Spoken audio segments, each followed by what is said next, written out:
Útvarpsþátturinn Útferð, útvarpsþáttur framandi lönd og forvitnilega menningu. Ég heiti Þórir Baldursson og umsjónarmaður þessa þáttar. En við munum fá til okkar gesti í þáttinn, sillt fólk sem hefur frá einhverju forvitnilegu að segja. Og fyrsta gest þáttarins ætti ekki að þurfa að kynna. Þetta er engin annar en Jónbi Hauksson. Velkomin í Útferð, Jónbi. Þakka þér fyrir. Það hefur verið hljótt þig upp á síðkastið, Jónbi. Hvar hefurðu alið mannin heim? Ég er búinn að vera skiptinemi í Suður-Ameríku. Skiptinemi, já. Þú hittir þarna ansi merkilegt fólk í Suður-Ameríku, Jónbi, er ekki svo? Jú, eins og ég sagði þér áður þátturinn byrjaði, hitti ég þarna athyglisvert fólk, sem ég fann. Þú fannst þetta fólk, segirðu? Já, þetta er hjólflokkur, engi vissum að vissum. Ég uppgötvaði. Já. Hvernig fólk er þetta? Það var á mjög lágu menningastíð þetta fólk. Þetta lifið mest á rótum og berjum og plöntum og svona drasli sem hirti á jörðinni. Já, ávöxtum og svona. Nei, það var nefnilega svo skrítið með það. Þetta átt ekki ávisti, þetta var á allt og lágu menningastíð til þess.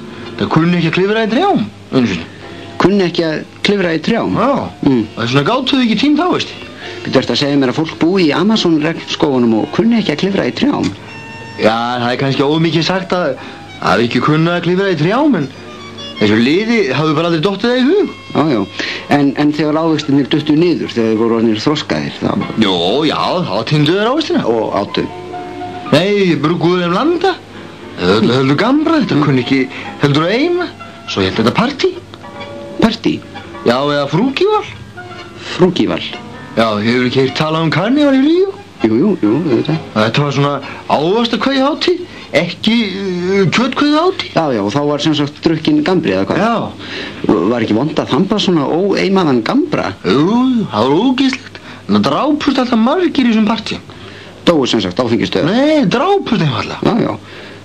Aftur að þessu með að klifra í trjám, þau kunni ekki að klifra í trjám, segirðu? Nei. Voru þau þá ekki mjög berskjölduð fyrir árásum villidýra og annarra þjóðflokka? Jú, mjög berskjöld. Hvernig varði þetta fólk sig? Þau gerðu það ekkert. Hurfu bara í massavísu við gínu á villidýrum. Já, og hvernig, er þetta fólk þá ekki að deyja út eða? Nei, þau brugðust vel við þessu gífulega mannfalli. Þau komu á mótsviða með að fjölga sér alveg feikila. Fjölga sér feikilega? Já, þau voru eiginlega alltaf að. Já. Það var mjög gaman að dvelja með þessu fólki. Já. Mjög gaman. Já. En nú eru það að deyja út. Hvernig stendur á því? Það er eiginlega mér að kenna. Og lofar að fara ekki með það lengra. Kendu þeim að klifra í trjám. Fyrirgeðu, kendur þeim að klifra í trjám? Já, ég gleymdi að kenna þeim að klifra niður aftur á því og fór og... Þannig að nú eru þau hangandi upp í trjám í staðin fyrir að fjölga sér? Já, þau sem ekki eru orðin hungurmorða. Nú eru hjálparsveitir að reita þetta niður úr trjánum. Það eru mjög fáir eftir á lífi. Akkur éta þau ekki ávextina af trjánum? Já, ég glemdi alveg að kenna það.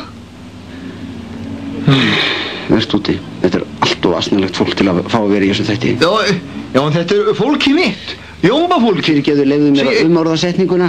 Þú ert allt of asnalegur til þess að fá að vera í þessum þætti. Út með þig. Þetta eru fordómar? Þegiðu.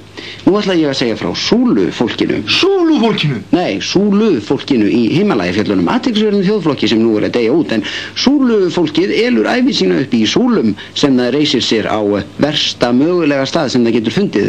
Aðeins einn einstaklingur getur verið í hverri Súlu og má aldrei fara niður úr henni. Nú, ástæður þess að þessi þjóðflokkur er að deyja út ætti, svo sem að vera augljós, hver haldið að nenn að vera í svona asnalegum þjóðflokki og hanga bara upp einhverju Súlu allt sitt líf. Athyglisvert fólk þarna á ferðinni. Þetta er ekki asnalegt fólk, þá veit ég ekki hvað er asnalegt fólk. Ertu ekki farin út ennþá? Nei. Jónbi hommi, Jónbi hommi, Jónbi hommi, Jónbi hommi, Jónbi hommi.